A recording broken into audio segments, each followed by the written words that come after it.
episode planned. Notes, bullet points, a strong opening line that felt very put together. Very, I have something useful for you. And then this other thought just kind of showed up. You know the kind. The one that taps you on the shoulder and says, hey, you're not getting around me this time. And you try to ignore it. You open another tab. You rewrite your outline. You tell yourself, this isn't the episode for that. But it just stands there, waiting.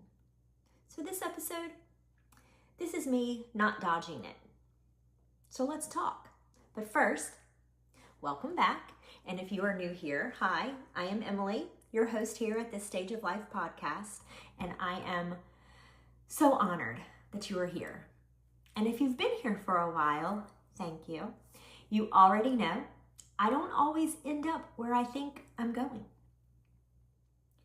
And today's episode is an advice. It's not framework. There's no 5-step reinvention plan hiding at the end. It's a moment I couldn't stop thinking about.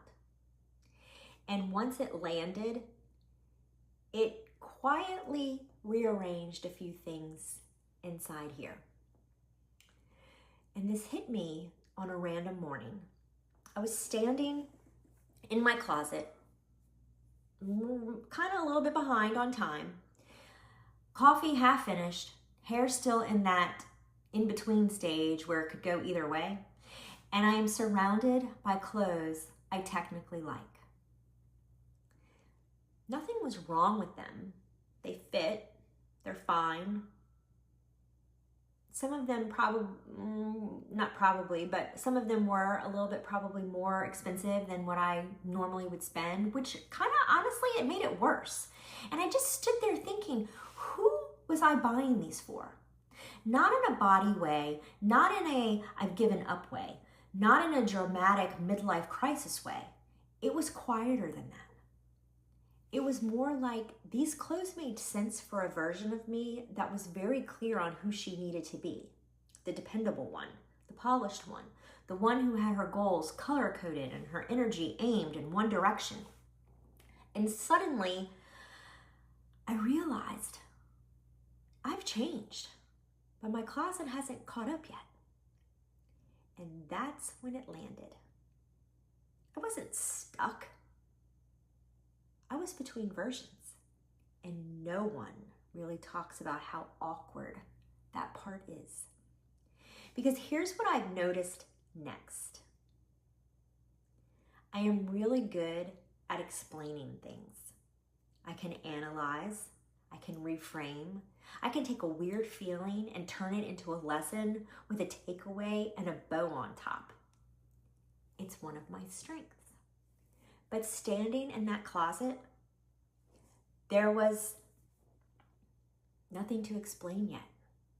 No clear why, no action step, no motivational quote forming in my head.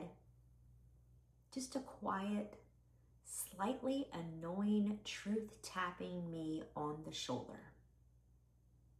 You're not her anymore. And you're not fully this next version either.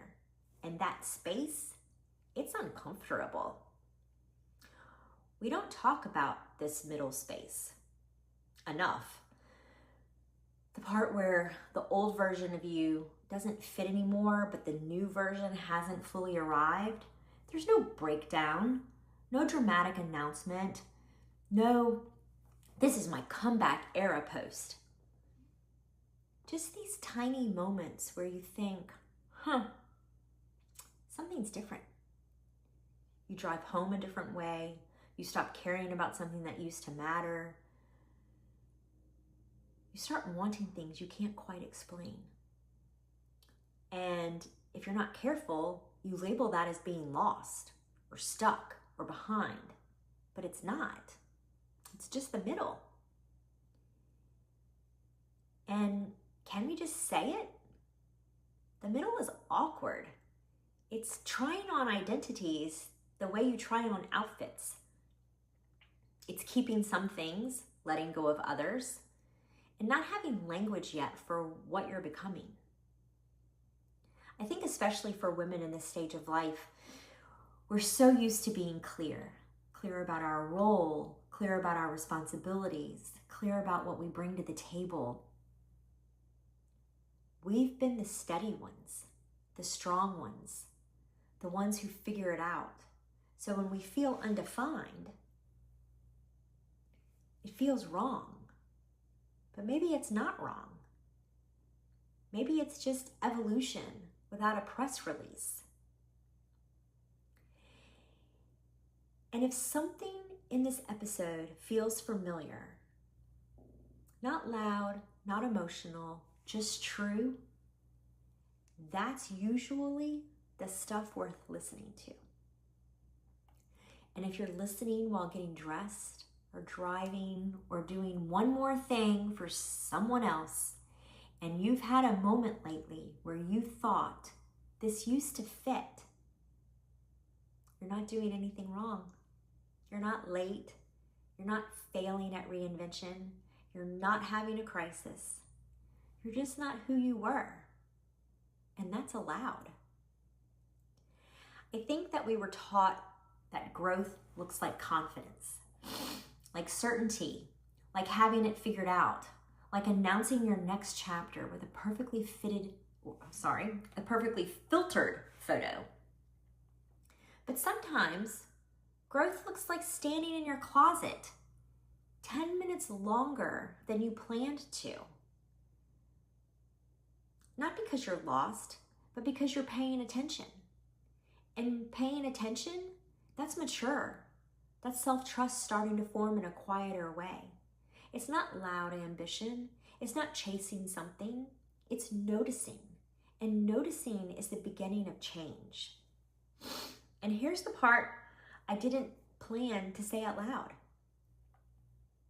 I don't want to rush this middle anymore. I have rushed enough versions of myself. I've optimized, improved, disciplined, adjusted, picked myself up off the floor. And there's a time for that. But there's also a time to just stand there and say, okay, something's shifting. I don't need to solve it today. I just need to see it. Look, I don't have a conclusion neatly tied up here. No checklist. No, here's what to do next. I just know that noticing the moment, not rushing past it, not explaining it away, it changed something for me. It softened me. It gave me permission to evolve without performing it. If it did that for you too, then I'm really glad you were here. So take what you need from this, leave the rest. And maybe tomorrow morning, if you find yourself standing in your closet a little longer than usual, instead of judging it, just get curious. And I will talk to you next time.